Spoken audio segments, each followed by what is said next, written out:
السلام علیکم ورحمۃ اللہ وبرکاتہ۔ امید آپ سب بخیر ہوں گے۔ الہدا ایجوکیشن سوسائٹی نیپال کا ایک فعال ادارہ ہے، ایک تحریک ہے، ایک مشن ہے۔ اس کے انڈر میں پورے نیپال بھر میں درجنوں اسکولز مدارس چلتے ہیں۔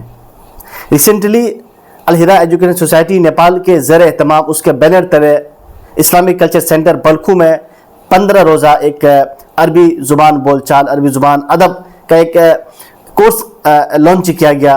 اس کورس میں تقریباً بڑی تعداد میں ہمارے علماء کرام، حفاظ یا جو درس و تدریس سے جڑے ہوئے ہیں ان کے لیے کورس مرتب کیا گیا تھا۔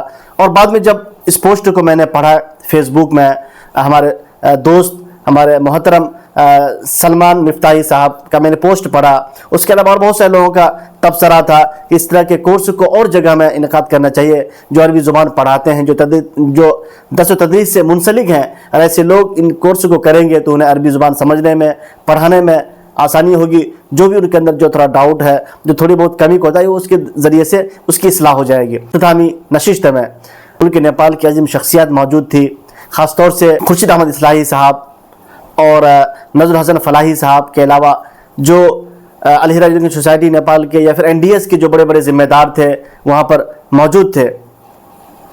اس کے علاوہ عرب کے مہمان بھی موجود تھے۔ الحمدللہ میں نے جو پوسٹ پڑھا اور مجھے بڑا اچھا لگا، پھر اس کے بعد میں نے اس پوسٹ کی روشنی میں نے اپنا بھی تبصرہ کیا اور ان لوگوں کو سراہا کہ اس طرح کا کورس پورے نیپال میں ہونا چاہیے، تاکہ جو لوگ درس و تدریس کا کام کرتے ہیں، جو درس و تدریس سے منسلک ہیں، جب ان کو اس طرح کے کورسز ملیں گے تو انہیں عربی سمجھنے میں آسانی ہوگی، چاہے وہ لسننگ اسکل ہو، چاہے وہ اسپیکنگ اسکل ہو، چاہے وہ ریڈنگ اسکل ہو، پھر انہیں بچوں کو سمجھانے میں آسانی ہوگی۔ تو اس طرح کے کورس کو اور جگہ لانچ کرنا چاہیے، اور اس جگہ شروعات کرنی چاہیے۔ ایک بڑی اچھی انیشیٹو ہے الہدا ایجوکیشن سوسائٹی نیپال کی طرف سے۔ اس سے پہلے بھی ایک ابو بکر صدیق بھائی ہیں جو رانی بن کارمنڈو اس طرح کے نام سے ایک ادارہ چلاتے ہیں، انہوں نے بھی اس سے پہلے ایک عربی جو ایک ماہ تھا یا 15 دن کا انہوں نے ایک کورس چلایا تھا عربی زبان کو سیکھنے کے تعلق سے۔ ماشاءاللہ بڑا میں نے بھی اس وقت ان کے اس پر جو ان کا پوسٹ انہوں نے شیئر کیا تھا، اس پر میں نے تبصرہ بھی کیا تھا اور میں نے اپنا ایک اوپینین بھی دیا تھا۔ میں امید کرتا ہوں کہ انشاءاللہ اس طرح کے پروگرام پورے ملک بھر میں ہو، جگہ جگہ پہ ہوں۔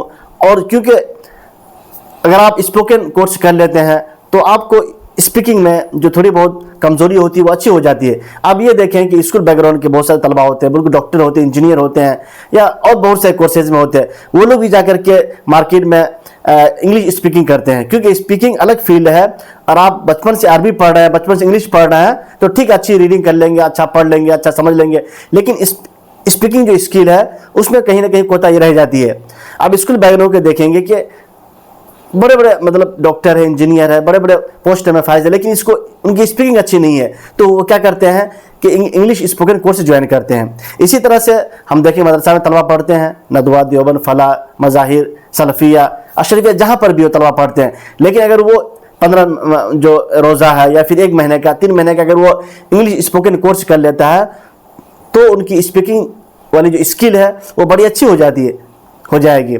کیونکہ ہم لوگ ندوے میں پڑھتے ہیں تو ہم لوگ ریڈنگ اچھی ہے، لیکن اگر ہم کہیں پڑھائی کر لیں گے تو ہمارے جو اسپیکنگ والے جو اسکل ہے وہ زیادہ اچھی ہو سکتی ہے، پھر ہم اچھے انداز میں کام کر سکتے ہیں۔ السلام علیکم ورحمۃ اللہ۔